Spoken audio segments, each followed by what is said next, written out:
വെറുതെ ഒരു കൗതുകത്തിന് വേണ്ടിയിട്ടാണ് ഞാൻ ഈ വീഡിയോ തുടങ്ങിയത്. പക്ഷേ ആ മനുഷ്യൻ ചെയ്യുന്നത് കാണുമ്പോൾ നമ്മളവിടെ നിന്ന് പോകും. അത്രക്കും വേഗതയിലാണ് ആ പൊട്ടിയ വരകൾ അയാൾ ശരിയാക്കുന്നത്. ഇത് തുന്നലാണ് ഓരോന്നോരോന്ന് ഈർമ്പിട്ടിട്ടല്ലേ, ഇതേപോലെ ഇങ്ങനെ കെട്ടി വരും.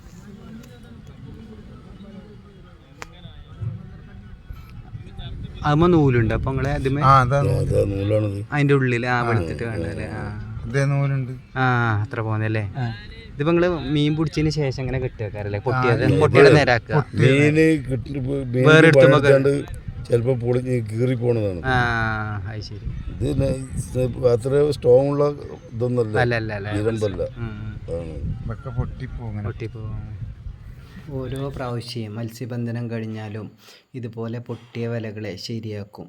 അതിന് ശേഷം അവരത് ഓരോ കെട്ടുകളാക്കി മാറ്റിവെക്കും. കാരണം ഇത് നമുക്ക് തോന്നും അവരെടുക്കുമ്പോഴും അത് ചെയ്യുമ്പോഴൊക്കെ അത് ആകെ കെട്ട് പണിയുന്നത്. പക്ഷെ അതൊന്നും കെട്ട് പണിയാതെ അവർ അത്രയും ശ്രദ്ധയോടു കൂടിയാണ് അത് ചെയ്യുന്നത്. അതിന് ശേഷം ഇത് കഴിഞ്ഞതിന് ശേഷം അവരിതുപോലെ പ്രത്യേക ഒരു കെട്ടായിട്ട് ഇതേപോലെ വെച്ചിട്ടുണ്ട്.